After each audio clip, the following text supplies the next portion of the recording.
Welcome to the Scary Show, the home of grunge storytelling.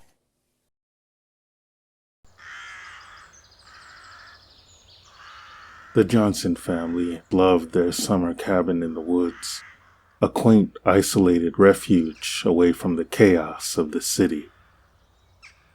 This year, however, something was different. The forest seemed quieter, more ominous, and a sense of unease hung in the air. They appeared like death's many faces, a murder of crows surrounding the cabin.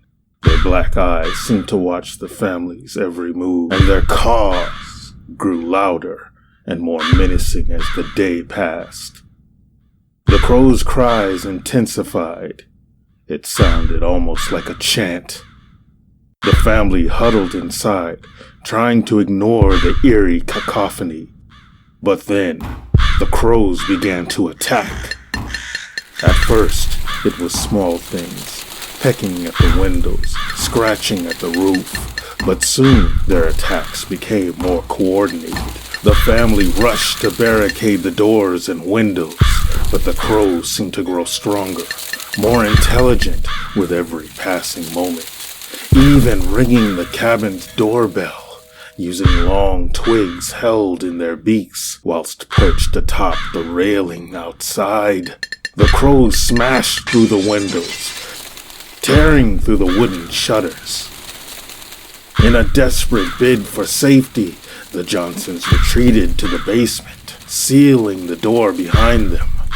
They could hear the crows upstairs, the sound of their home being shredded, violated by relentless birds. Hours passed, each one filled with the deafening noise of the crows' fury. Their cell phones had no service. There was no landline to reach help outside, no lifeline to let anyone know they were in mortal danger. Suddenly, the basement door began to buckle. The crows were peeking through, their beady eyes glinting in the dim light that seeped through the cracks. John, the father, grabbed a fireplace poker, ready to defend his family. It was hopeless. The door splintered. The crows poured in, a living wave of darkness. They swarmed over John, their beaks and talons ripping into his flesh. His screams filled the basement, mingling with the crows' horrific cries. Emily, the mother, tried to shield her children, but the crows were relentless. They attacked her with savage precision, leaving her a bloodied, lifeless heap. The children, trapped in a corner, watched in terror as the crows turned their attention to them. The eldest, Sarah, tried to fight them off, but the birds were too many.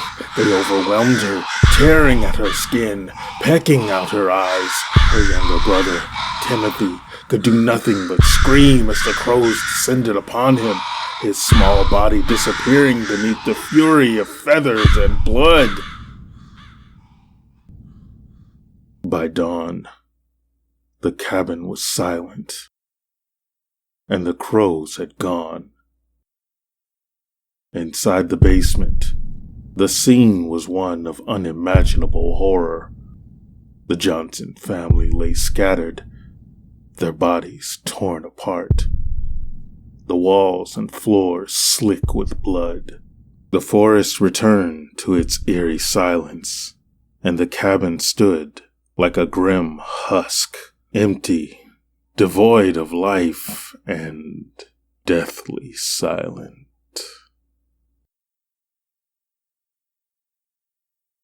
Tonight's Scary was written by Scary.